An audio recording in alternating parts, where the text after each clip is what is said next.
An 80s nostalgia-infused video game and nerd culture explosion of awesome all over your face. In other words, a fucking nerdgasm. Ah!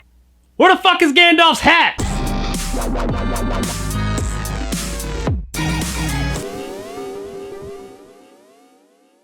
Max Reload and the Nether Blasters. How much more fucking 80s could you get than that name? It's brought to us by director Scott Condit and Jeremy Trimp, and stars Tom Plumley as Max Jenkins, or as he's known online, Max Reload. Max is a young 20-something that spends most of his time, shockingly enough, gaming. So much so that he neglects other parts of his life, most notably his job at a used video game store where he works with his two best friends, Liz, played by Hassie Harrison, and Reggie, played by Joey Morgan. Thankfully for Max, he is beloved by his boss Chuck, played by Kevin Smith. While Max is working late one night, a mysterious figure drops off a box at the store with a ColecoVision and a thought to be lost to time old school video game. Max takes the game home and boots it up and streams it online for the world to see, the one and only playthrough of this game ever. It quickly blows up and tons of people are watching it. But, unfortunately for Max, there is a reason that this game was lost to time. You see, apparently this game was linked to a demonic force that is let loose when anyone plays the actual game. And now that it's been unleashed on the world, it's up to Max and his band of unlikely heroes to save the world. Max Reload and the Nether Blasters is a crowd-funded independent film that is made by geeks and nerds for geeks and nerds. And I say that with all the admiration and love in the world. This movie was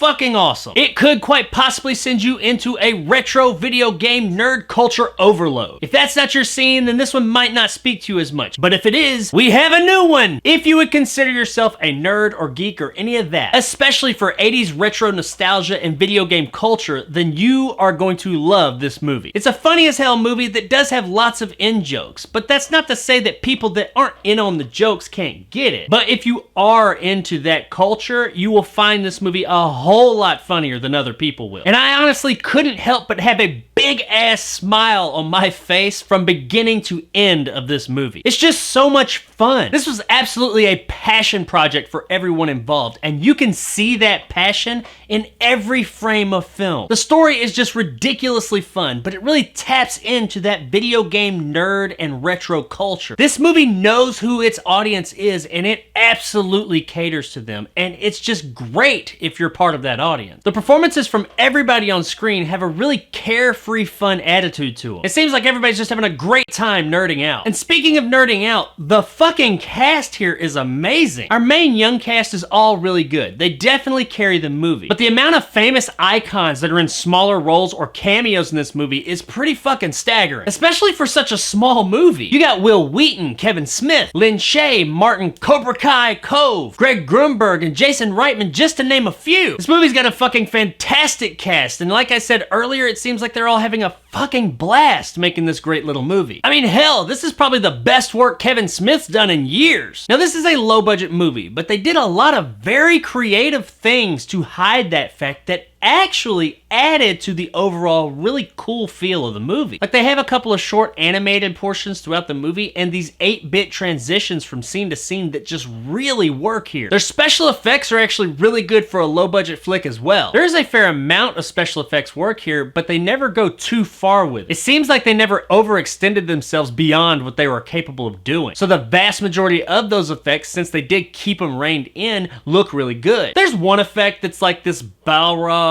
kind of ghost gorilla monster thing on a leash that's a little suspect, but really that's about it. And even that effect doesn't look bad, it just stands out a little bit more than the other. Overall, the movie just looks really good, especially for a movie that had such a low budget. They did a great job of hiding the fact that this movie was a low budget film. Guys, I could sit here and list things about this movie that I thought were great all day long. The amount of shit that's in the background at any given time during this movie is just a fucking nerd's wet dream. It's got a fun, entertaining story with snappy writing and a great pace. The movie is just overall really fun. And really the only thing about this movie that I could think that would be a drawback is that if you're not part of this culture, if you're not part of the demographic that they are targeting, I don't know if you will find as much enjoyment in this movie. Beyond that though, I had an awesome time with Max Reload and the Nether Blasters and think it is totally worth a buy. Do it! Do it! Show me the money! Do it! You motherfucker! So, do it. When I think of this movie, I just think of fun, and that's what it was. It was just fun from beginning to end. So if you're just looking to have a really good time one night, throw this one in. I think you'll have a blast. So there it is, guys, my review of Max Reload and the Nether Blasters. If you enjoyed, want more content like this, hit that subscribe button and help my little channel grow. If you liked what I had to say, give me a like. If not, let me know in the comments below why. And as always, stay sexy, NetherRealm.